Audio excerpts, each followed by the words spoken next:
Բարև ձեզ հարգելի հայրենակիցներ, ուղիղ եթերում Նոյան Տապանն է Երևանից, հիշեցնեմ, որ ուղիղ եթերի ընթացքում կարող եք զանգահարել ամերիկյան 818-967-521 եւ հայաստանյան 060-3511-31 հեռախոսահամարներով հարցեր ուղղել մեր տաղավարում գտնվող հյուրին։ Այսօր Նոյան Տապանի տաղավարում հյուրընկալել է միջազգայնագետ քաղաքական վերլուծաբան Դավիթ Կարապետյանին։ Մեր հետևորդներին հիշեցնեմ, որ Նոյան Տապանի ուղիղ եթերները կարող եք դիտել եւ հետեւել Նոյան Տապանի Patreon-ում, QR կոդը ձեր էկրաններին է։ Բարև ձեզ, պարոն Կարապետյան, շնորհակալ եմ Նոյան Տապանի հրավերն ընդունելու համար։ Մեր հոգսերից կխոսենք դեռ, բայց ուզում եմ անդրադառնանք ավելի, այսպես ասած, թարմ ինֆորմացիայի սկանդալ Բաքվում։ Ադրբեջանի եւ Ռուսաստանի միջև հարաբերությունները կարծես թե գնում են դեպի լարվածություն, խորանում են եւ հարուցվել է միջպետական ճգնաժամ։ Չեղարկվում են պաշտոնական այցեր, պետական մակարդակի միջոցառումներ։ Ճիշտ է, Բաքուն այդ ամենը չեղարկում է, բայց Ռուսաստանի Դաշնությունը հայտարարեց, որ ոչ մի միջոցառում ադրբեջանական, դրանք մշակութային միջոցառումներ են, Ռուսաստանը չի չեղարկում։ Facebook-ի գործակալներ սպանված եւ ձերբակալված ադրբեջանցիներ։ Ինչի մասին է այս ամենը։ Եթե հաշվի առնենք, որ Ալիևը մի մարդ, ով թքած ունի ընդհանրապես միջազգային իրավունքի, մարդու իրավունքների վրա, նրան հետաքրքիր չեն ոչ իր միգրանտները, ոչ իր քաղաքացիները, այսպես շոու է դարձում, չեղարկում է պետական մակարդակի այցերը եւ այլն։ Ինչի մասին է այս ամենը։ Ինչին է գնում Ադրբեջանը։ Ինչ է ուզում սրանով ասել։ Արդյոք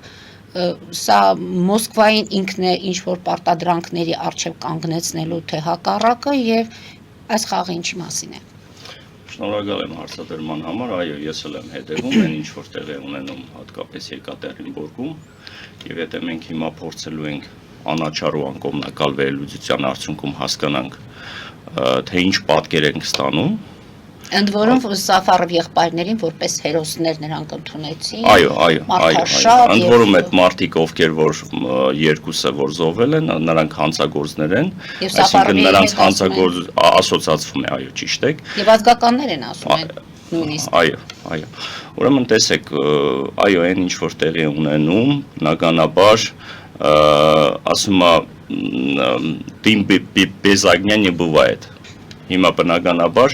մենք գիտենք, որ իհարկե ռեպրեսիաներ կան ռուսական կողմից, ես դա չեմ բացառում եւ եթե հաննանք արտարության ենք խոսում, այո, ճնշումներ բանեցվել են, շատ կոպիտ ձևով է եղել աշխատանքը, որը տարվել է FSB-ի կողմից եւ ոչ միայն FSB-ի, բայց փաստը այն է, որ գործ են ունեցել հանցագործների հետ։ Եվ այդ հանցագործությունները ունեցել են շղթա, որը որ ժամանակին բացահայտվել է եւ այդ բացահայտման շղթան այսպիսի կուլմինացիա ունեցավ, որի ականատեսը դառնանք բոլորս։ Ընդ որում որոշ ինֆորմացիա է գալիս,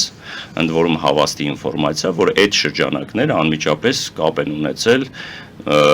Բաքվի բարձրաստիճան ղեկավարության հետ, այսպես ասած, իրենց տեղային հեղինակություններն են, որոնք որ տարածաշրջանում, այսպես ասած ժողովրդական լեզվով հարցեր լուծող մարդիկ են, որոնց ինչ որ բաներ ժամանակին վստահվել է, նրանք կատարել են, այսինքն ինչ որ կամակադար մարդիկ են, որոնք որ նաև օրենքի խախտումներով ինչ որ հարցեր են լուծել։ Եվ բնականաբար դա չէր կարող հենց այնպես մարսվել, բնականաբար քրեական հիմա վարույթ է գնում եւ այդ շրջանակներում կան լուրջ ապացույցներ առայն որ նրանք գործել են խմբավորված, խմբագային եւ կարող անհերքելի փաստեր է ռուսական կողմը ներկայացնում եւ այս ցայտնոդը որ մենք տեսնում ենք Բաքվի նորից գալիս է մի քանի վայրկյան առաջ ասածին որ եթե նման խիստ մտահոգություն է արտահայտվում, ընդ որում հասցնում են այդ ամեն ինչը միջպետական հարաբերությունների ճգնաժամին, ուրեմն տակը ինչ որ մի բան կա, որտեղ որքան էլ իրենց քաղաքացիների համար այո, այսպես ասած դոշ են ծեծում, որովհետև մենք տեսել ենք նաև թե ինչպիսի արձագանք գտավ, երբ որ հայտնի այդ օտանավի պատմությունը եղավ, այսինքն այնպես չի, որ նրանք անարձագանք են թողում, ընդհանրապես Բաքուն կարողանում է լավ ատամ ցույց տալ, ընդ որում նաև դա դրանով դեմոնստրացնում է իր ինքնիշխանությունը, որ ինքը կաշկանդված չի Ռուսաստանի պես գերտերության, Ռուսաստանի պես հեգեմոնիալ պետության հետ խոսելու, ընդ որում մեղադրական տոնով, առավել եւս, երբ որ նրանք ասում են այ մինչև հիմա մենք չենք ստացել ներողության ներողություն խնդրելու հայցը, հա, որպես այդպեսին իրոք այդ նման դրվագ կա, բայց էլ են գալիս նրան, որ եթե դու պատճառ բերելով այս վերջին իրադարձությունները գնում ես կատեգորիկ քայլերի,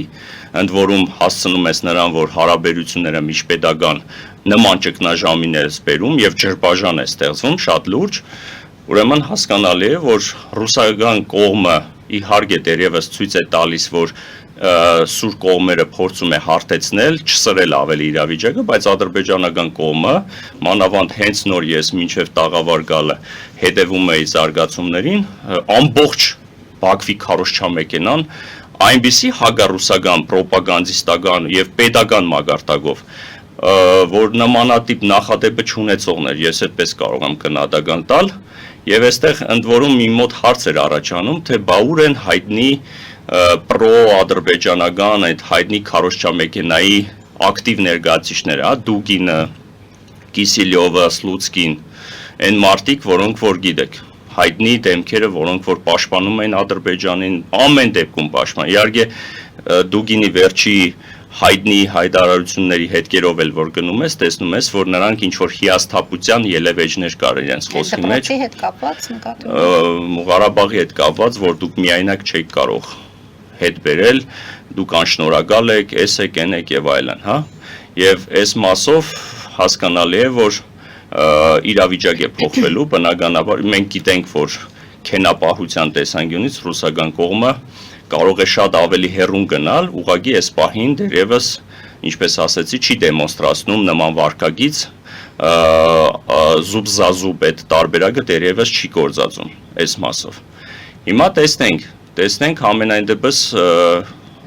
պետական քարոզչամեքենան, ռուսական, փորձում է իրավիճակին տալ իրավական գնահատում, չի փորձում սրել իրավիճակը,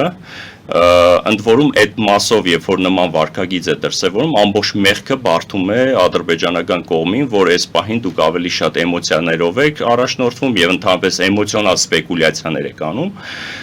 որը որ մասամբ ճիշտ է։ Հիմա տեսնենք թե ինչպիսի զարգացումներ տեղի կունենան, բայց փաստը այն է, որ հայտնի դեպքերին հաջորդեց Սպուտնիկի գործակալության աշխատակիցների ձերբակալությունը, իսկ դա ավելի է սրելու իրավիճակը, ես կարծում եմ ռուսական դեսպանատունը այրել նման Այո, հիշում եք, այո։ Ու այս համատեքստում ես կարծում եմ, որ Բաքուն շատ ավելի հեռու կգնա, ուղղակի հիմա ես որպես մասնագետ փորձում եմ հաշվարկել, թե այդ սրման արդյունքը եւ գինը որն է լինելու։ Պատճառը որն է, որ արդյունքը հասկանանք։ Պատճառը էլ են գալիս նրան, տեսեք, երբ որ այդ գործողություններն են, հանցագործների ձերբակալություններն են, համենայնիվ տարիներ շարունակ, տասնամյակ շարունակ գործել են եւ նրանց ոչ մեկ ադրբեջանցիները, այո, ընդհանրապես այս րոպեին որ Իսկ մեր ծիրանը իրեն շուկաներում թույլ չտվեցին վաճառելու, ոչ մեկ ոչ միտեղ ոչ մի բան չխառնվեց, այսինքն նրանք արտոնյալներ էին։ Ինչը փոխեց իրավիճակը, որ այդ արտոնյալները այսօր արդեն հանցագործներ։ Ընդհանրապես տեսել եք ամբողջ հռետորաբանությունը փոխվել է Բաքվի, մասնավորապես Ալիևի։ Կարծես ավելի հանգիստ է, ոտքերը, այսպես ասած, ավելի լայն է գցում այն առումով, որ ավելի վստահ է, որ երևի թե թուրքական հանգամանքը կա, որ կարող է որոշակիություն մտցնել այդ հարաբերություններում եւ ավելի քան հանգիստ են այս մասով, որովհետեւ Իսկ Մոսկվան է թույլ տվել, որ իր հիմա այդպես է վարվում։ Ընդհանրապես այո, Մոսկվան է թույլ տվել։ Իհարկե, եթե շատ ավելի ուղիղ, այո, Մոսկվան է թույլ տվել։ Սա այն չագերտավոր արգասիքն է ու պտուղներն է, որը քաղում է Մոսկվան։ Եվ այստեղ ոչ թե հիմա մենք պետք է ուրախանանք, զվարճանանք, հա, այսպիսի բանից, այլ հետևություն անենք, ընդ որում տեսեք, օրինակ իրենք ինչ են ասում, ադրբեջանցիների հանդեպ իսլամաֆոբիա է տարածվում, հատուկ ուղղորդված է եւ այլն եւ այլն։ Հայերի հանդեպ հակառակը սկսվել է դրական, ինչ որ չի ասի, որ նման բան կա, ընդհակառակը նույն է Ծիրանի դեպքերի մասով եւ այլն եւ հազար ու մի օրինակ կարող ենք բերել, որ այնպես չի, որ ռուսական կողմը հիմա կամ այն ժամանակ ինչ որ վերապահումներ ուներ մեր մասով կամ հիմա ինչ որ իրավիճակ է փոխել։ Քավլիցի ոչ փոխվել է, ոչ բան, իրենք իրենց քաղաքականությունը մեր մասով մասով են անում եւ այլն, բայց փաստացի այսօր Բաքուն գնում է արճակատման, դա փաստ է եւ ես կարծում եմ, որ այս խմորը շատ ջուր է տանելու։ Եվ պատճառը արճակատման նա է, որ պարզապես ինքը արդեն հողի վրա ամուր է կանգնում։ Այդ եմ ասում, դերևս միշտ ասել եմ, էյֆորիկ վիճակի մեջ է Ալիևը, հաղթանակի այսպես ասած էյֆորիայի տակ է եւ վստահ է, որ գոյություն ունի կոնսենսուս, որ այլևս կորցնելու վտանգի ինչ որ բան չկա։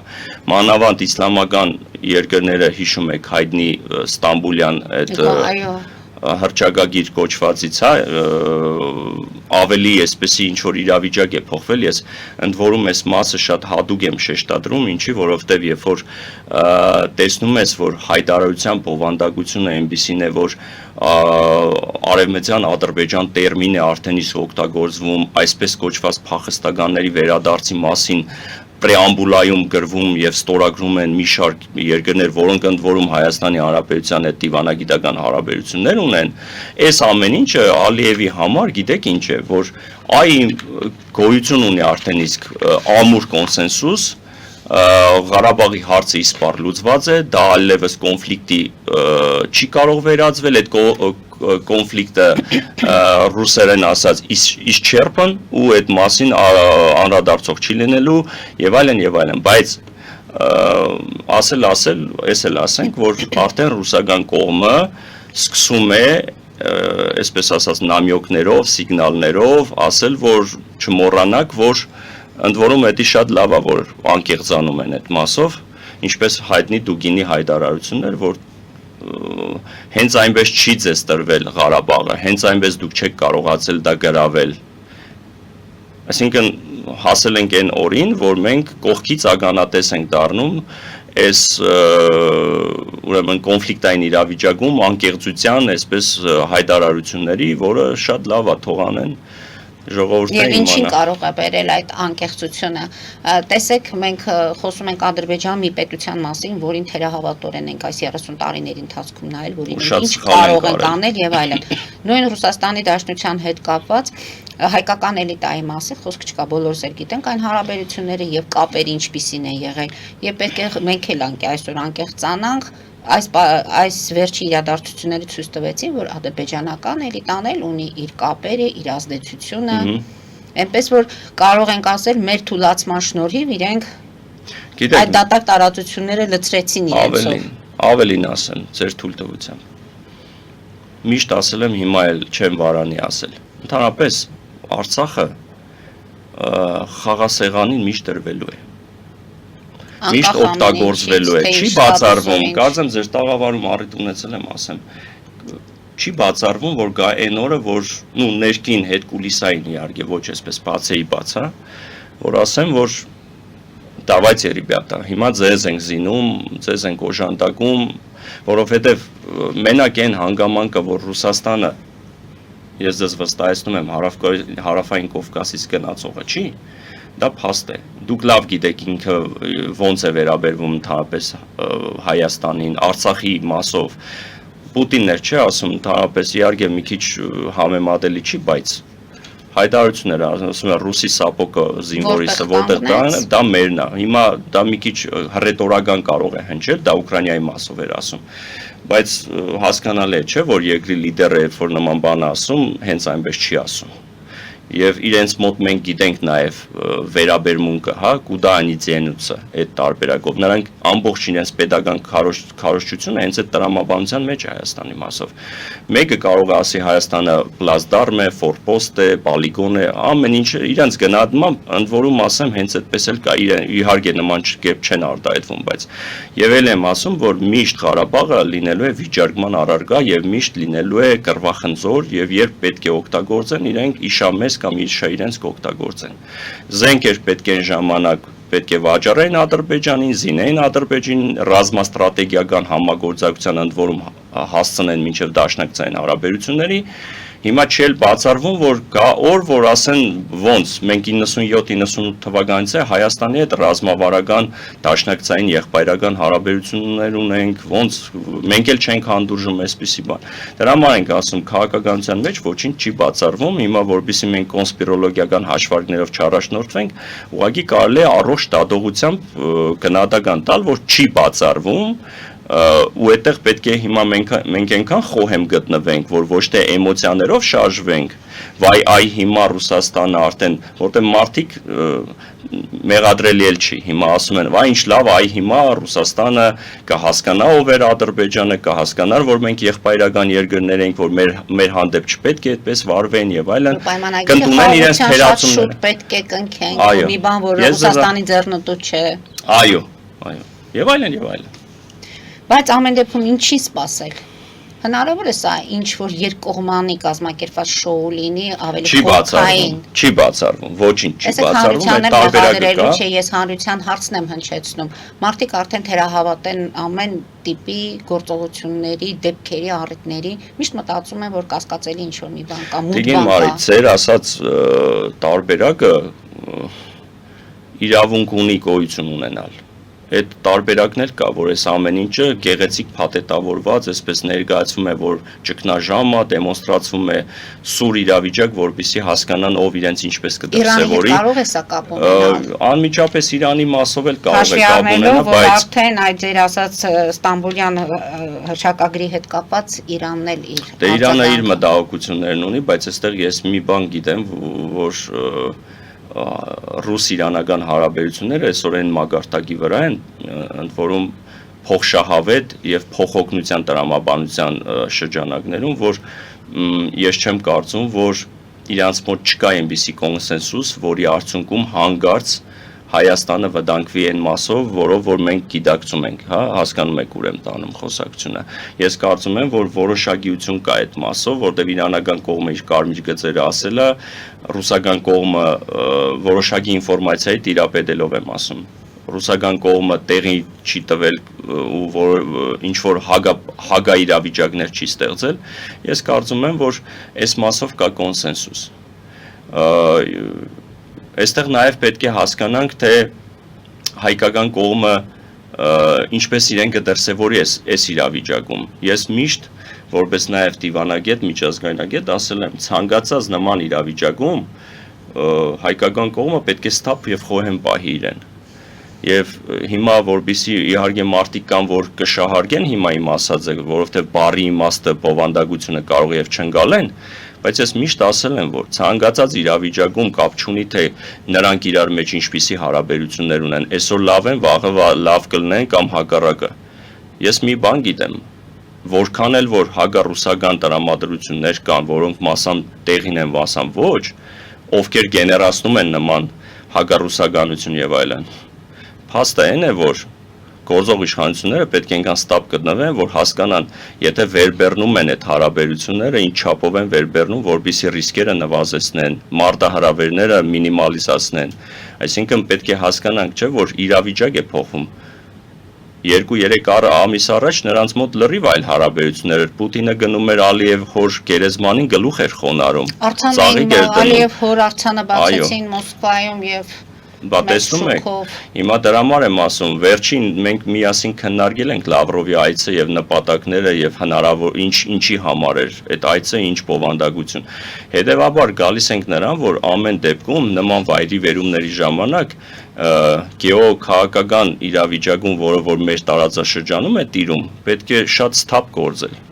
Ես այդ սթափության կոչն եմ միշտ անում իշխանություններին, որ խելքի եկեք, որովհետև հանգարց չպետք է տրվել ինչ-որ իրավիճակների, որոնք ժամանակավոր են։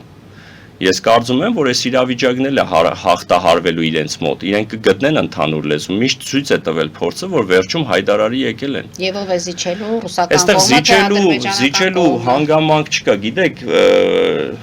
Փորձը ցույց է տալիս, որ որքան էլ նման ինցիդենտներ են տեղի ունենում կամ չգիտեմ քաղաքական դաշտում տարբեր էպիտետների ականատեսն ենք դառնում, փաստն այն է, որ միջպետական հարաբերությունները դրանք այլ հասկացություն են։ Այսօր կարող է ճգնաժամ լինի, այ դուք նշեցիք, մշակութային միջոցառումները բանանեն, վաղը նույն հաջողությամբ շահավետ այլ առաջարկ։ Հիմա կներեք, այսօր առավոտ կարդում եմ, իհարկե նորություն չի որպես այդպեսին մի շաբաթ առաջվա։ Ֆրանսիայի դեսպանուհին Բաքվի գնացել է Շուշի, երբ որ իրենց համար դա տաբու էր, կարմիր գիծ էր, բացառվում էր, ընդ որում այդ կինը գնում է, ասում եմ, ես եկել եմ պատմական, ադրբեջանական, մշակութային մայրաքաղաք եւ այլ։ Հիմա ինչ պետք է անենք, տեսեք։ Հիմա մենք գիտենք, որ մենք Ֆրանսիայի պես երկրի հետ ունենք եղբայրական ռազմադաշնակցային հարաբերություններ։ Հիմա այդ դրվագի համար իհարկե կարող ենք, չէ, բողոքի նոտա հղել, չգիտեմ, դեմոնստրացնել, չգիտեմ, էմոցիոնալ ինչ-որ վարքագիծ,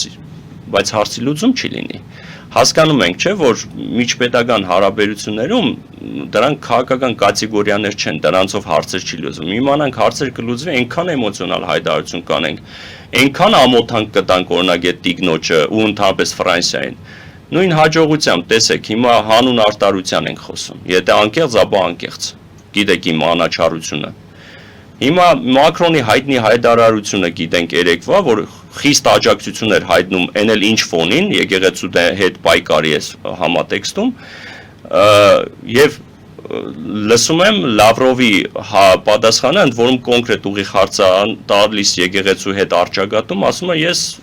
մտահոգություն ունեն, հա, ու վերցնում այդ մասը կտրում են ու բա դուք ոնց բանը ներքին գործերին եք բանանում։ Եղբայր բանաչառությունը այստեղ որ օբյեկտիվությունը որտեղ մնաց, բայց նույն հաջողությամբ թե բանը ձեզ ագանջահաջո, իշխանահաջո հայտարարություն է արել, Մակրոնին կարելի էր, նրան չէր կարելի։ Էլ եմ ասում, գիտեք, ոչ նրանք են իմ աչքի լույսը, ոչ նրանք։ Դուրս գանք կարճատև գովազդային դադարի, որից հետո կշարունակենք մեր զրույցը։ Հարգելի հայրենակիցներ, հետևեք քիչ անց կվերադառնանք տաղավար։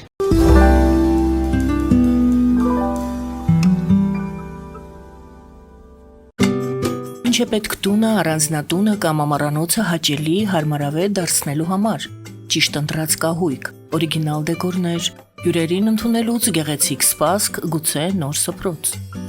60-ից ավելի ճանաչված եվրոպական բրենդների ինքնատիպ, չկրկնվող եւ մատչելի ընտրանին Fortuna Home and Country House խանութ սրահում։ Նորաոճ սպասք եւ կահույք հորեկա բնագավառի համար, տեքստիլ, տնտեսական ապրանքներ, ամեն ինչ գեղեցիկ կյանքի համար։ Ընտրեք այն, ինչ վաղուց փնտրում էիք Fortuna Home and Country House-ում, ձեզ համար եւ որպես նվեր ձեր մտերիմների համար։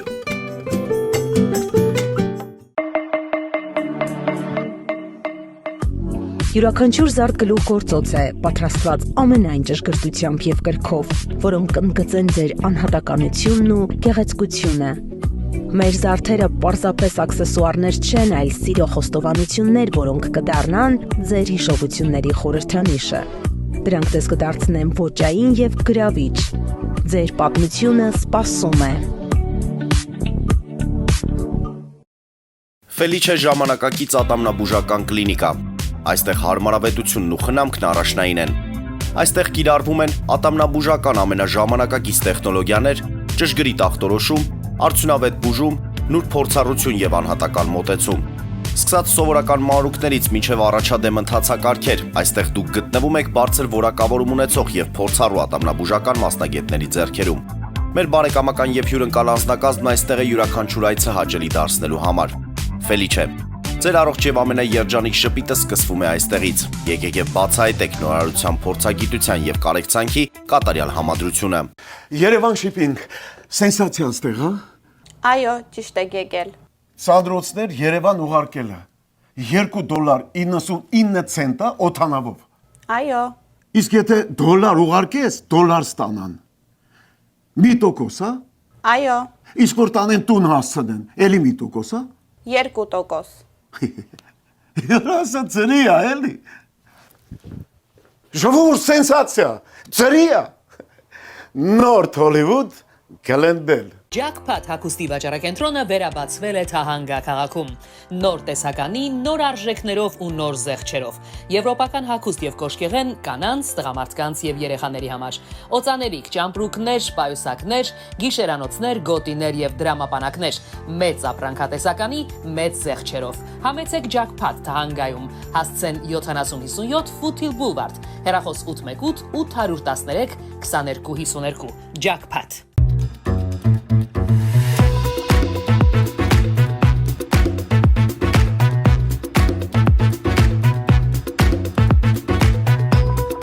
Արարատ ռեստորան, ընտանեկան եւ ընկերական ժամանցի լավագույն հասցե, սիրված արտիստներ, հյուրընկալ մթնոլորտ, հարուստ ճաշացան, անմահական խորտիկներ, Արարատ ռեստորան, հասցեն անփոփոխ, սիրով սպասում ենք ձեզ։ Լավագույն պաղպաղակ, բնական, համեղ եւ մատչելի գներով պաղպաղակը կարող եք ձեռք բերել բոլոր հայկական խանութներում։ Պահանջեք հայկական պաղպաղակ, Թամարա պաղպաղակ։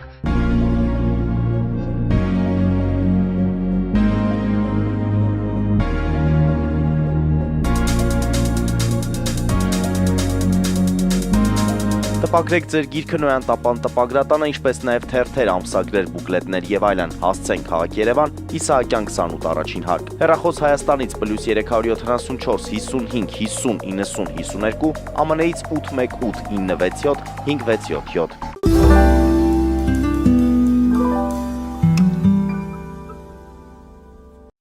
Նոյան տապանը կրկին ետ։ Պարոն Կարապետյան, փաստորեն պետք է սպասել, տեսնել այդ իրավիճակը ինչպիսին զարգացումներ կունենա, մենք պետք է լինենք կայուն, պետք է լինենք ոչ էմոցիոնալ, եւ ինչպես դուք եք ասում, հիմա համացանցում կա չէ, արդեն տարբերակ, ինչ լավ է, հարաբերությունները խզվում են, կամ մեզ դրանից ինչ հոգուտ եւ այլն, մենք պետք է պարզապես լինենք մեր տեղում։ Ավելորդ հայտարարություններ չանենք, չտրվենք էմոցիաներին, որտեվ ամեն դեպքում ինչ էլ վերջում պլանավորեն, իրենք կամ գալու են հայտարարի կամ հանգուցալուծման, այդ ուժողը մենք ենք լինելու, որտեվ մեզ համար այսպես կախված է այդ արևմտյան Ադրբեջան եզրույթը եւ մարդիկ փաստորեն ոչ միայն հայտարարություններ են անում, արդեն փաստորեն ստորագրում են ինչ-որ փաստաթղթի տակ, որոշում են կայացնում, այնպես որ իրավիճակին մենք կհետևենք զարգացումներին, հարկ լինելու դեպքում այդ թեմային կրկին կանդրադառնանք։ Հիմա արդեն խոսենք, թե ինչ է կատարվում մեր ներքաղաքական կյանքում։ Հոգևոր դասի երկու կարկառուն դեմքեր փաստորեն մեկ բանտախցում են միասին։ Ամեն դեպքում քննարկումներ են արվում դրսում, թե ինչպես աջակից լինել եւ մայրաթոռում մենք տեսանք ոստիկանության ԱԱԾ աշխատակիցների,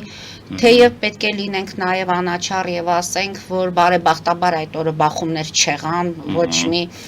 այնպիսի իրավիճակ չստեղծվեց, որպեսզի ասենք ոստիկանության տղաներն են, այսպես ասենք, իրենց աշխատանքն են կատարում եւ պետք է ասենք, որ համատաբար հարգանքով դուրս եկանք այդ իրավիճակից, չեղան բախումներ, չեղան ավելորդություններ, ինչն էր այստեղ ինձ համար ավելի մտահոգիչ կամ ձեր կարծիքն եմ ուզում լսել, արդյոք 100 կամ 200 մարդ պետք է լիներ Էջմիածնի մայրաթոռի տարածքում, եթե նման բան կար, սա ունի ինչ-որ խորը ավելի արմատներ եւ մտահոգության թեմա է լինելու։ Ձեր հարցադրման հետ կապված երեկ առավոտյան ուրեմն ես իմ Facebook-յան էջում հոդված եմ հրապարակել Խարանի աղաղակը վերտառությամբ անդրադարձ եմ կատարել ամբողջ այդ վերջի իրադարձություններին եթե շատ հագիրճ փորձեմ ներկայացնել տեսեք չլսված, չտեսնված բան տեղի ունեցավ ամեն դեպքում, ամոթալի բան տեղի ունեցավ, որտեղ ստացվում է անկախ ամեն ինչից, որ դա զինվորական է, այսին համազգեստ կրող է, թե հայը առաջի անգամ մտավ եկեղեցի, վեհարանի տարածք, զինված համազգեստով, այսպես ասենք, դա արդեն իսկ անընդունելի ու հասկանալի չէ, որ աշխարհով մեկ խայտարակ եղանք։ Երբ որ պատմությանը հղում ես տալիս, ասում ենք այն ժամանակ դե բոլշևիկյան իշխանությունների ժամանակ հիշում եք ինչ էր, պարսկական տիրապետության, թուրքական, երբ որ միշտ հարձակվել են վաղար շաբաթ, երբ որ 1725 թվականին գրավեցին, այդ ժամանակ եղել որ մուտք են ստացվում, դրանից հետո Հիմա առաջի անգամ հայը մտնում է եկեղեցի ոչ թե աղոթելու, այլ բռնություն գործադրելու։ Գործադրումը, ֆիզիկական կամ ոչ ֆիզիկական։ Ամեն դեպքում շատ տհաճ վիճակ էր, իհարկե սա չէր կարող անարձագանք, դա հրահանգ էր կատարված, դա եւ երևի թե վերջի րոպեին էր, որ հասկացան, որ չափերը անցնում են եւ չափից դուրս է գալիս իրավիճակը կարող է այնպիսի հանգուցալուծում ունենալ, որ հետո այն ինչի մասին խոսում ենք, որ հիմա չկար, գուցե ժամանակին կանգ Ընդ որում Մարսելուր շատ լուրջ խնդիր կլիներ, որտեվ կարծում եմ, որ երկրի ղեկավարին մինիմում հուշել են, որ տակից դուրս չեն գա։ Մինիմում հուշած կլինեն, որ տակից դուրս չեն գա։ Այստեղ պետք է հասկանանք, որ գործ ունենք հետևյալ իրավիճակի հետ։ Նախ, եթե քրոնոլոգիան նայենք, հայտնի դեպքերներ, որ 1 տարի առաջ Աճապայանը այնպիսի հայտարարություններ իրեն թույլ տվել, որը ընկալվում է, կարող են ընկալել, որպես ռազմական հեղաշրջման կոչ եւ այլն, հեղաշրջման կոչ առհասարակ։ Եվ այստեղ մեր մոտ հարց առաջանում, եթե 1 տարի առաջ է դա եղել եւ բնականաբար դուք ուշի ուշով հետևում եք բոլորիս հարցազրույցներին, հրաբարակային ելույթներին,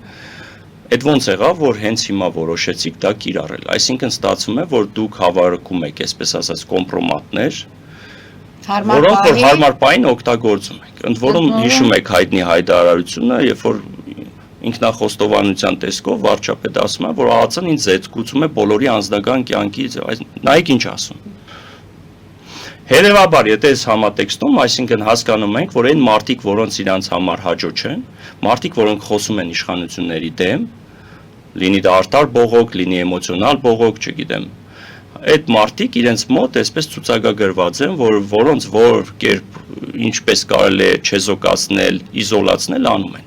Հիմա մենք դրա ականատեսն ենք դառնում։ Իրենց խանգարում էր Բագրատ Սրբազանը, մենք գնահատականը տվել ենք իր մասով, ձեր հետ միասին,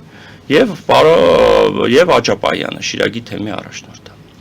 Հիմա ստացվում է, ընդ որում նկատել եք իրենց ԱԱՑ մեկուսարանում նույն, այսպես ասած, կամերայում են պահում։ Նու հասկանալի է, չէ, որ խոսեն, ինչ որ բան լսեն, չեմ կարծում նրանք այդ կանը չեն գիտակցում։ Հիմա հասկանալի է, որ պետք է մեղադրանք հնչեցվի։ Տիկին Մարի, ով է ընդունում հակասահմանադրական որևէ քայլ։ Որ մի adekvat մտածող մարդը կարող է ընդունի,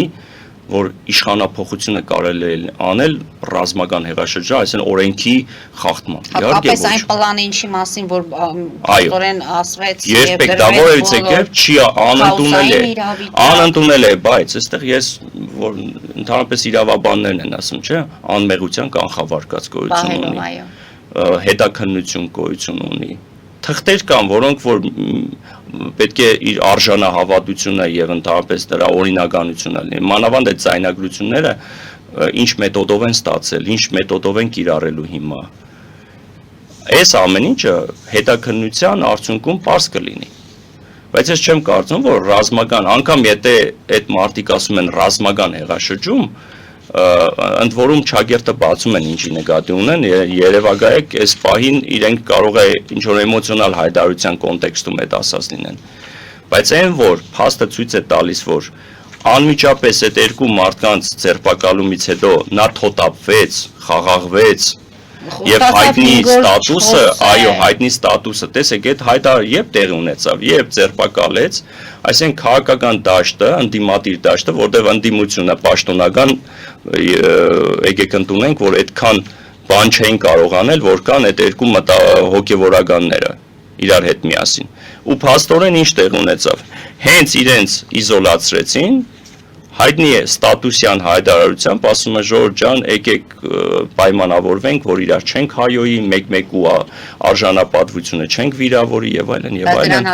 Բայց հաջորդ օրը ասեց ընտանիքի անդամներին է դա վերաբերում, ինքը կլինի նաեւ սուր եւ կոչի անոմի շրջապատին լինել։ Անկամ այո, այսինքն զուբ-զազուբ տարբերակը, եթե ինձ կոպտեք բան, ընդ որում ինքը հղում է տալիս իր ընտանիքին, Տիկին Մարի, այդ ընտանիքին ինքն է ներքաշել քաղաքականության մեջ ու թիրախավորել։ Հիմա բողոքումա, որ իմ երեխաներին ուզում է ցույց տա, որ դե բա ես հայ տղամարդ, ոնց եք պատկերացնում, որ ես այս իրավիճակում հանդուրժ եմ նման դեպքերը։ Հասկանը, բայց մի հատ չեն ասում, չէ։ Հիմա որ ասեն նախկիններին ինչ որ փորձում ենք մաքրագրել։ Համենայն դեպս նախկին ղեկավարների կանայք եւ երեխաները այսպես ակտիվ մասնակցություն քաղաքականության մեջ հայտարարություններ չէին անում։ Իրենց չէին մտցրել քաղաքականության մեջ, որ այդ կերպ էլ թիրախավորվեն։ Հանուն արտարության եկեք ասենք։ Հիմա այս մարդը իր տիկնոջ հետ մտել է ակտիվ քաղաքականության մեջ ու ուզում է չթիրախավորվի։ Երեխաները հայտարարություններ են անում, ընդ որում քաղաքական բնույթի, ու ուզում են, որ հանգարց չթիրախավորվի։ Մանավանդ այնպիսի գաղջ մթնոլորտ է ձևավորվել, որ ինքը այդ նույն ժողովրդին իր մաղձաթափությամբ, ստատուսագրությամբ ներկայանում է, ընդ որում մի մարդ, որը այլ արժե համակարգ ունի, խոսում է սաղմոսներից, ցիտում է Աստվածաշունչ, հետո բողոքում է, որ իրեն հայոյում են, իրեն վանկարկում են, եւ այլն եւ այլն։ Իհարկե ամոթալի է։ Հայտնի բերանս չի ֆռում ասեմ, թե ինչ հայտնի, մինչև այդ ինչ ստատուս էր գրել, հայտնի դեպքերը ապացուցելու համար ինչ էր պատրաստ։ Ողջ միջազգային մամուլը լրահոսը էր խոսում։ Դա մեր բոլորի խայտարագությունն էր Հենց երկրի իմ ղեկավար։ ասած հարցը դրա մասին էր, թեկուզ Մայրաթոռում մենք տեսանք 100-200 հավատացյալների, այսինքն մեր եկեղեցուն սպառնալիք էր այդ ժամանակ վտանգ էր։ Ես ոչ թե կոչ եմ անում ինչ որ փողոց դուրս գալ, ճանապարհներ փակելու եւ այլն, մեր մտահոգությունները արտահայտելու ժամանակ էլ մենք նորից համախմբված չենք, թեկուզ Նիկոլ Փաշինյանի նման հայտարարությունները, չէ՞ որ մենք ամեն մեկս մեզ վրա վերցնում ենք այդ պահին, որ դա կարող է նաև որտեղ մենք տեսնում ենք, որ սրանք ավելի շատ անձնական բնույթի վիրավորանքներ եւ տեսեք առավոտյան այսօր առավոտյան մարդը նորից գալիս է նույն ցավին։ Ես այդ ցավը գարեգինացավ եմ անվանում։ Նախկինացավ էր, հիմա գարեգինացավ է։ Հիմա եղբայր ինֆորմացիա ունես, կին ունի, երեխա ունի, հրաբարակի։ Այսինքն դու թողել ես, որ ինքը իրենով հեռանա կամ ընդունի, որ երեխա ունի եւ այլն։ Կամ քո գերխնդիրը նրա երեխա ունենալն է, կուսակրոնությունն է, քավլիցի։ Դեն մարի խնդիրը այնա, որ այդ մարդը իր համար պերսոնա նոն գրատա է, այսպես ասած։ Չի ընդունում, որտեվ այսօր եկեղեցին իդեմս այդ մարդու ստացվում է միակ ինստիտուտն է որպես այդպեսին, որը հագաճառում է, ընդդիմանում է եւ այլն։ Ու մենք լավ գիտենք այդ ինչ հարաբերությունների համատեքստում է։ Հիմա Փաշազադեի հոգին փառավորվում է, որ նայում է ինչա տեղի ունենում Էջմիածնում։ Ստացվում է, նա ասում էր եկեղեցին ռազմական հեղաշրջում կատարող է, հիշում եք ինչ անուններ էր տալիս, վտանգավոր է, այո։ Ստացվում է հաջորդ օրը բան անում։ Հիմա ինչպես կապել չլինի, արդեն ագամա դու կապ ես ստեղծում։ Ընդ որում Ստամբուլից գալուց հետո այս իրավիճակը սկսվեց, դա այլ մեկ այլ կապ է։ Այո։ Նրանք ասում են Նիկոլ Փաշինյանի իր կազմով թուրքական գործակալ է, իշխանությունը նրանց բումերանգային մեղադրանքները եւ այլն, արդյունքում ժողովուրդն է խայտարագում։ Ամբողջ աշխարհով մեկ խայտարակ եղանք։ Նորից գալիս ենք նրան, երբևէ ով կմտածեր, որ զինված հարձակում կլինի ու հարձակում մի քիչ չագերտավոր։ Հայ առաքելական եւ Մայրաթոռի վրա։ Դուք պատկերացնում եք, չէ՞, դուք տեսել եք մամուլը, դուք տեսել եք ադրբեջանական խինդու ծիծաղ ուրախությունը, չափ ու սահման չկա։ Հասկանում եք, առիթ ենք տալիս, թիրախավորում ենք մի կառույց, որը ինստիտուցիոնալ չի կարելի թիրախավորել։ Եթե դու մեկի հետ կռիվ ունես, այդ մեկին դու կարող ես որպես վարչապետ ներքին կարգով ոչ թե մեկի, դա մեկի մասին չի խոսքը, մեկ չլինի 11 լինի։ Ինստիտուտի մասին է խոսքը։ Դու խնդիր ունես, իդեպ կոնկրետ այդ մարդու հանդեպ, այդ հարցը լուծիր։ Այս ժամանակին ես չէ ասում, ձեր տաղավարում եմ ասել, նույն այդ կոնֆլիկտային վիճակ, այդ գզվրտոցը դեմոնստրացվող Սարգսյան Քոչարյան, մեկիդ իշխանություն եք փոխանցել, մանկուց իրար հետ եք մեծացել, հարցեր ունեք, խնդիրներ ունեք, նրանց բարի շացնելու, չէ՞, հարթակի մեջ բերելու։ Բաներ ունեք ասելու, եղբայր փակվեք մի սենյակում, ձեր հարցերը լուծեք ամոթ է։ Այս ինչ մի իրար միս են ուտում, ինչ որ դեմոնստրացիա, ժողովուրդն էլ բան է, այդ քոչարյանական Սերժա, հիմա նույն պատմությունն է։ Այ ասում եք, չէ, այդ Աջապայանի բա, ես հիշում եմ հայտնի դրվագը նույն Աջապայանը ասում էր Խորհուրդ էր տալիս Սերժ Սարգսյանի Եվրոպա այո, որ նոր ուժերը թող գան, այո, ընդ որում հենց այս իշխանություններին էր ընտառաջում, ասում էր թողեք, թող հլը աշխատեն, տեսնեն։ Հա ուրիշ բան, երբ որ իրադարձությունները հետևյալ արավիշներով հանդերձ այսպիսի կուլմինացիա ունեցան, հայտարարության տեքստն ու բովանդակությունը փոխվեց, հիմա էլ ինչ որտեղ էմոցիոնալ հայտարարություններ են անում։ Բայց այդ մարդուն հիմա էլ են գալիս նրան, մի տարի առաջ հայտարարության համար հիմա ես գործառույցում։ Դա խոսում է, որ դու կոմպրոմատային ես, դու կարող ես ուլտիմատումներ ներկայացնես չբավարարեն, դու ասես, հա, ձեռքից գործիք կա, հիմա նայի քեզ ինչ եմ անում։ Մայիսի 9-ին, երբ Բագրատ Սրբազանը հավաքել էր ժողովրդին եւ կոչեր էր անում իշխանափոխության, արդյոք այդ օրը չէին կարող այս նույն ձևով այդ մարդուն ձերբակալ են կամ այդ գիտեք որն է, այդ նույն բանն է, երբ որ Նիկոլ Փաշինյանը 10 քանի հոգով քայլում էր փողոցներով, մագիստրալներով ու կարող էին ձերբակալել, բայց չձերբակալեցին ու կամ երբ որ եկավ արդեն քաղաք ու հայտնի դեպքեր էր։ Կամ կարծեմ, գուցե լուրջ չեն վերաբերվել եւ չեն պատկերացրել, որ դրանք կարող են ավելի վտանգավոր դառնալ, գուցե հիմա այս վերջի դեպքերը սա ելի նորից ինչ որ դիվիդենդներ հավաքելու կարող է չի բացառում, բայց այս համենայն դեպս եթե իրավիճակին փորձենք տալ գնահատական Փաստը ցույց տվեց, որ Նիկոլ Փաշինյանը մաստեր կլաս ցույց տվեց Սերժ Սարգսյանին, թե ոնց պետք է անես, որ հանգարց իշխանությունը չզիջես։ Այս վերջի իրադարձությունները, այդ տեսեք Սարգսյանն էր, չէ, ասում էր չէի ուզում արյուն թափվեր, բախում լիներ, դրա համար ասեցի ես սխալ եմ, նա ճիշտ է, իշխանությունը հանձնեց։ Ինչ որ միտեղ զավեշտի ժանրից է, հա, շախմատային այսպես խոսույթով եւ այլն։ Բայց փաստը այն է, որ մենք տեսանք, որ այս մարդը չզիջեց իր դիրքերը։ Այս մարդը ելել է եկեղեցու դեմ, այս մարդը ելել է ամբողջ, չգիտեմ, հայ ինքնության դեմ, ընդ որում այդ ամեն ինչը մարսվում է, համակերվում անցնում է։ Այս ամեն ինչից հետո հայ ժողովուրդը, այ ասում ենք, չէ, սահմանադրությամբ, սահմանադրության անդին ոչ մի տարբերակը չի գործում եւ անընդունել է։ Ընդվզում պետք է լիներ, ցասում պետք է լիներ, համաժողովրդական շարժում պետք է ձևավորվեր, ինքնակամ, ինքնահոսի, չգիտեմ ինչ է, թեկուզ էմոցիաների հիմքի վրա, ժողովուրդը տեսնում է, չէ, ես ինչա տեղ ունենում, չտեղ ունեցավ։ Եվ այս մարդը ասում է, այ տենում եք, ուրեմն ես ճիշտ եմ անում։ Ուրեմն իմ մոտ ստացվում է։ Դժգոհ են, անհանգստություն։ Ապատիկ ամորֆ վիճակ է, բայց այո, ամորֆ ու ապատիկ վիճակ է։ Մարդը ասում է՝ «Մայա խատաս կրայու, ես գործ չունեմ քաղաքականությամբ, չեմ զբաղվում, թող մի հատ լիդեր գտնվի, գա մեզ փրկի»։ Այսինքն չենք ընդունում իրենց, բայց որպես քաղաքացի մենք գործառույթ մեր վրա չենք վերցնում։ Այսօր այդ պատկերն է։ Հարգելի հայրենակիցներ, Նոյան Տապանը կրկին եթերում է եւ ինչպես խոստացել ենք, լսենք մեր հեռախոսազանգերը պատասխանենք, լսենք հեռուստադիտողին։ Լսում ենք ձեզ, դուք եթերում եք։ Լսում ենք ձեզ։ Ես մի զանգը չստացվեց։ Լսում ենք ձեզ, դուք եթերում եք։ Բարի առավոտ ձեզ։ Բարի ձեզ։ Ես ուզում եմ երիտասարդի հետ խոսել, եթե կարելի է մայր։ Ձեր հարցը լսում ենք, այո։ Ես ուզում եմ երիտասարդին ասել, որ ինքը ինձ թվում է, որ դեպքերում սխալներ ունի, սխալվում է իր, այսինքն այդ Վերլուծություններում այդ պարզաբանումներում, հա, եւ այլն, որտեվ տեսեք, նոր ինքը մի քիչ առաջ դուք մի քիչ առաջ ասեցիք, որ Սերժ Սարգսյանը տեսեք, ինքը տվել Փաշինյանը անցել է Սերժ Սարգսյանին, Սարգսյանը ասեց ես չեմ կարող, չգիտեմ ինչ, այդ դիալոգը ես հիմա չեմ հիշում, բայց բանն էր, որ Սերժը իրան զիջել է տեղը, չէ, բայց Սերժն չի տեղը զիջել, երիտասարդ ջան, դուք չգիտեք դրա մասին։ 7 տարի է Փաշինյանը ղեկավարում է երկիրը, դուք ինչ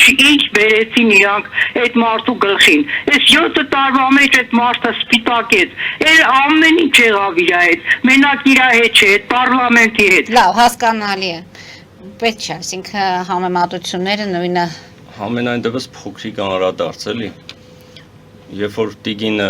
չել հիշում, թե ինչ է լսել ընդամենը 10 վայրկյան առաջ, բայց փորձում է գնահատական տալ վերլուծաբանին, մարդ, որը որ մասնագիտորեն է հարցնվել։ Էմոցիոնալ հայտարարություն է, հարգելի ունկնդիր։ Ես հարգում եմ յուրաքանչյուրի կարծիքը, ընդ որում իմ հասցեին հնչեցրած, բայց ես մի բան գիտեմ, ես ակտիվ քաղաքականության մեջ եմ, իմ գնահատականները բացառապես կառուցվում են օբյեկտիվության ու անաչառության սկզբունքով։ Ձեր գործն է, որ դուք ձեր համար ցավալի է, որ երկրի ղեկավարը սպիդակեց կամ այդ ինչ արեցին կառավարության 7 տարի է այդպես դժվարությունների միջով է անցնում։ Հələ դուք ասեք այդ նույն ժողովրդին այդ սաստավը ինչ օրը գցեց 7 տարի։ Ամոթի խարանի արահետով։ Եկեք ես չթվարկեմ, որովհետև կարող է հաղորդաշարը չբավարարի, ես թվարկեմ թե Սերժ Սարգսյանը հեռացավ եւ փաստայինն է, որ Սերժ Սարգսյանը զիջեց իր տեղը։ Հիմա դա Նիկոլ Փաշինյանը ատամներով հարգելի տիգին պահում է, որևիցե կերպ էլ չի զիջելու իր տեղը։ Ցանկացած սցենարի դեպքում ու ցանկացած բանի եթե գնա։ Ամենայն դեպս շնորհակալ եմ ձեր կարծիքի համար։ Լսենք մյուս հեռուստադիտողին։ Լսում ենք ձեզ, դուք եթերում եք։ Լսում ենք, բարև ձեզ։ Ես մի հատ դիտարկում ունեմ, նայեք, հիմա քննարկում է կաթողիկոսը եւ այլն մանրամոլ հարցի պատճառը եթե չի ասում, թե ինչի է դա այդպես, ինչի Նիկոլ Փաշինյանը մեջտեղ բերեց այդ բանը, եւ հանրությունը մասնավորաբար վերլուծաբանները, նաեւ ես ձեր հյուրը, ընկել են Նիկոլի այդ փաստարկի հետևից վերլուծում են, թե սա ինչն է, ինչն է ինչ։ Դժվար պատճառը չի ասում, թե ինչի համար։ Ակնհայտ է, որ Նիկոլը պատճառը ինքը ասում։ Եվ ըստ ձեզ պատճառը որն է։ Բերանը գցելու համար է։ Եվ դուք մասնավորաբար Նոյան Տապանը։ Այդ բանը Նիկոլի շատ լավ շահագործում է։ Ձեր պատճառը, դուք, ես խնդրում եմ, դուք ասեք որն է պատճառը։ Ինչի ազատել ունենում։ Ինչի է լինում, դուք ձեր կարծիքը ասեք, մեր լուսաբանը կլսի եւ ձեր կարծիքը։ Ես ասեցի իմ կարծիքը, Նիկոլ Փաշինյանը պատրաստում է շատ մեծ զիջումների, եւ սա ժողովրդի բերանը գցելու միած սամոնա, որ դրանով ժողովուրդը զբաղվի։ Ու որտեղ էր այստեղ հագասությունը մեր ու ձեր ասացի։ Շատ բարի։ Որն էր։ Ավելի լուրջ վտանգ է տեսնում հարությունը եւ Չգիտեք ինչ ստացվում է։ Ինչու չենք խոսում այդ վտանգների մասին, ինչ է անելու, ինչն է զիջելու։ Այն որ ասում է մեռանք ասելով բոլոր վտանգների մասին։ Ով առավելևս ես գիտեք իմ ձեռագիրը եւ հրապարակային բոլոր իմ խոսույթների մեջ ասել եմ, թվարկել եմ, ընդ որում մինչեւ այդ 17 կետերը, որոնք չի հրապարակում ու չի տալիս ժողովրդի դատին, թե այդ ինչ 17 կետերի շուրջ են խորհրդակցությունները անցկացրել, կոնսենսուս ձեռք բերել, որի տակ պատրաստ են ստորագրությունը դնել։ Ես ասել եմ, չէ, որ ապապետական ու ապազգային մի շարք բաներ, կետեր կան, որոնց տակից հետո հայ ժողովուրդը կարող է դուրս չգալ։ Առանց ֆետիշացնելու եմ ասում։ Ես մասամբ գիտեմ ինչի մասին եմ, մասամբ չգիտենանք, բոլորս գիտենք այդ հրապարակային կարելի է, չէ, ընդհանուր պատկեր ստանալ, ինչ կարող է լինի 300,000 ադրբեջանցիների վերադարձի ապահովում, Զանգեզուրի միջանցքը ձևը այսպես վերափոխված, հա, խաղաղության խաչմերուկ, անունը նրանք այլ բան են ասում, մերոնք այլ, բայց փաստը է դա գալիս։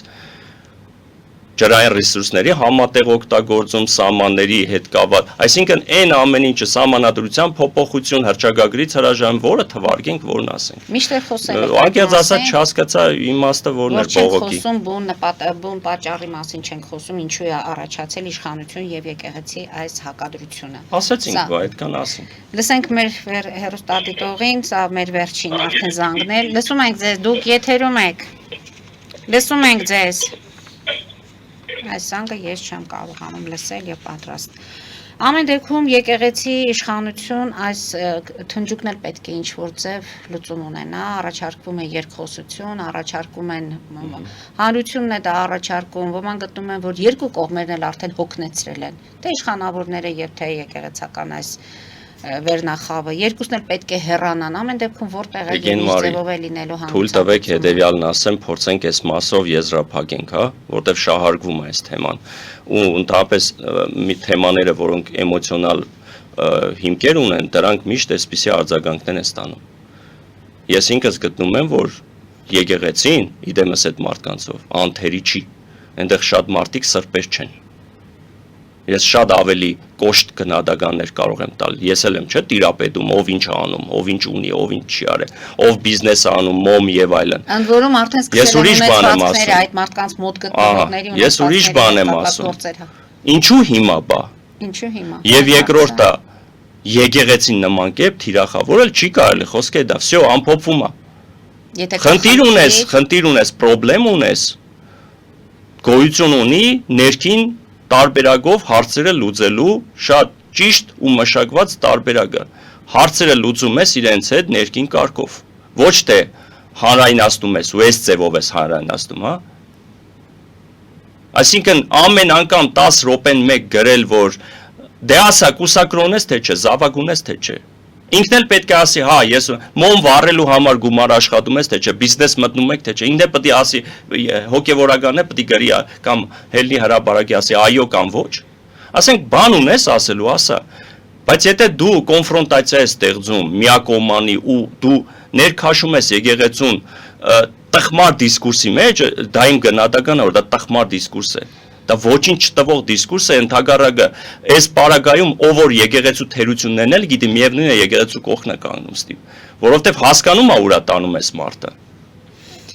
Մեր հաղորդումը մոտենում է ավարտին, ինձ հուշում են, որ 5 րոպե ժամանակ է մնացել, մեկ հեռուստադիտողի այս զանգն էլ փորձենք ընդունել։ Լսում ենք ձեզ։ Լսում ենք ձեզ։ Բարև ձեզ։ Բարև ձեզ։ Ես մի հարց ինձ միշտ տանջում։ Ինչի համար հզոր երկիրներ, օրինակ Թուրքիա, Պարսկաստան, Ռուսաստան, թեկուզ Ադրբեջան, Չինաստան, լավ, հարցը ձեր։ Անգելա Մերկելը, ասենք, բանի, Գերմանիա, տարիներով նստում են, իսկ մեր մոտ օր մեկին փոխում են, ինչի համար, թող մարդիկ աշխատեն էլ։ Շնորհակալություն զանգի համար, ինչու ենք անընդհատ արագ բայց արդյոք շուշոտ ենք փոխում։ Դե ասածի մեջ ճշմարտությունը այնքանով կա, որ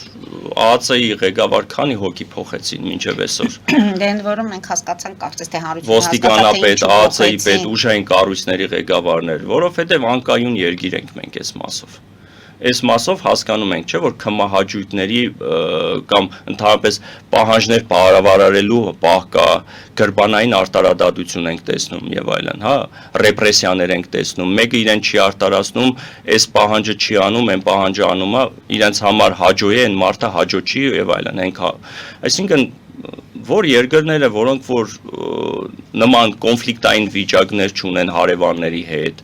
ներքին հանդուրժողականությունը բարձր է, խնդիր չունեն իրենց այդ ընդդիմության հետ եւ այլն, այդ երկրներում կայուն է վիճակը, իրենց մոտ այդպիսի ինչ որ կադրային քաղաքականության մասով ինչ որ լուրջ բաներ վայրի վերումներ չկան՝ ի տարբերություն մեզ։ Որ Նիկոլ Փաշինյանը աշխատի։ Ես չեմ հասկանում, ամեն ինչը իր ձեռքն է, այսինքն Տիգին Մարի, ես եւ դուք չենք թույլ տալիս իրեն։ Մանգաղնելա ձեռը, չակուճնելա ձեռը, ինչեր էր ձեռը, երկատե։ Ամեն ինչ իր ձեռն էր։ Այսօր մանավանդ Սերժի տված, Սերժի սարկած կոստյումն է հակը սահմանադրությունով, որով որ անասելի լիազորությունների տեր է այդ մարդը, ցանկացած ուժային կառույցների իրանով է անում։ Այսինքն վերահսկողություն ունի բոլոր կառույցները, իրեն զեկուցում է ԱԱՑ-ն բոլոր այս մարդը ոնց կարա չէ, ընդհակառակը այս մարդուն տրվել է այնպիսի լայն լիազորություններ աշխատելու։ Ուրիշ բան, երբ որ ինքը արտարացնի կամ դա իրեն ծառայեցնի, իր անձնական ամբիցիաների համար, կապրիզների համար։ Թուրքում հայտարարի, որ ինքը հանրային հայության ասում է ձեռները, հա, ես ձեռներս լվանում եմ, հայտնի անեկդոտներ պատմում, չէ, ասում է ինձանից վազնեք եք ասում։ Հիմա այդ մարդը ընտրովի որոշում է, որ դեպքում ինչն է կիրառում, որն է բանեցնում, ինչի մաս, ով իրեն չի թույլ տվել 7 տարի, բա ինչ է անում։ Այսինքն 7 տարվա մեջ ինչքան բան, հա, հիմա ասում է հատիկ առ հատիկ ցույց է տալիս բանը, չգիտեմ, Ջերմուկում այսինչ գյուղի, այսինչ փողոցը կառուցվել է, ինչպես եւ խոստացել է։ Այսինքն նայեք, ընդ որում այդ ամեն ինչը, որը ծրագրավորված, պլանավորված, բնականon հունով լինող բանը, մարդը վերագրում է իրեն։ Ու մարդիկ ասում են բրավո, ինքը անձամբ խոստացել էր, որ Ջերմուկ քաղաքի այսինչ փողոցը պետք է կառուցեր ու ինքը իր էջում հրաբար։ Այն դատարանի որոշմամբ այսինչ բանը հետ բերվեց եւ այլն։ Եղբայր դու ախր գիտեք ինչ, լրագրողի աշխատանքը հարգում եմ, բայց այդ մարդը լրագրողից չվերածվեց վարչապետի։ Այդ մարդը չգիտակցեց, որ իրան ինչ է ձեռք ընկե։ Ինքը մինչև հիմա չի պատկերացնում, որ ինքը վարչապետ է, այդ մարդը, չգիտեմ, ենթագիտակցությունով նույնիսկ չի գիտակցում, որ ինքը վարչապետ է, իր գործառույթները այլ է, որ ինքը ստատուսագիր չի է, որ պետք է նստի առավոտից իրիկուն ստատուս գրի, չգիտեմ, ճանապարհին սիմինտ կերա, գնացի այստեղ, գնացի այնտեղ, մտա այնտեղ եւ այն զուգարան ստուգի եւ հասկանում եմ, փորձում է ցույց տա, որ ինքը ժողովրդական բաստիոնի իրենց մոտ ինքը հասարակ մեր մահկանացուներիցս մեկ տեսեք նա իր այդ պարզամտությունը, բայց հասկանում ենք չէ դա ինչը, դա այդ պոպուլիստական այդ վիճակները հասկանում եք երկրի ղեկավարը մեկը որ նման հայտարարություններ անում 5 րոպեն մեկ ստատուս է գրում, որ մի երկրի ղեկավարը իրեն լուրջ կվերաբերվի այդ մարդու հետ կբանակցի լուրջ։ Հասկանում եք չէ ոնց է կարիկատուրաներով ինչեր են ցույց տալիս այս մանավանդ վերջի իրադարձությունների ֆոնին։ Շատ բան է չէ, տահաճա որ այդ ամեն ինչը ախր կապվում է ուղիղ մեր ժողովրդի հետ։ Հայաստանի Հանրապետության հետ։ Ասում է սիրիր պետությունը ինչպես սիրում ես ինքդ քեզ եղբայր։ Շնորհակալություն եմ հայտնում, մեր հաղորդումը ավարտվեց, պարոն Կարապետյան, կարծում եմ կհետևենք զարգացումներին, հարկ լինելու դեպքում կհանդիպենք կրկին այս տաղավարում։ Հարգելի հայրենակիցներ, այսօր այսքանով ավարտում ենք, հետևեք զարգացումներին, մնացեք խաղաղությամբ։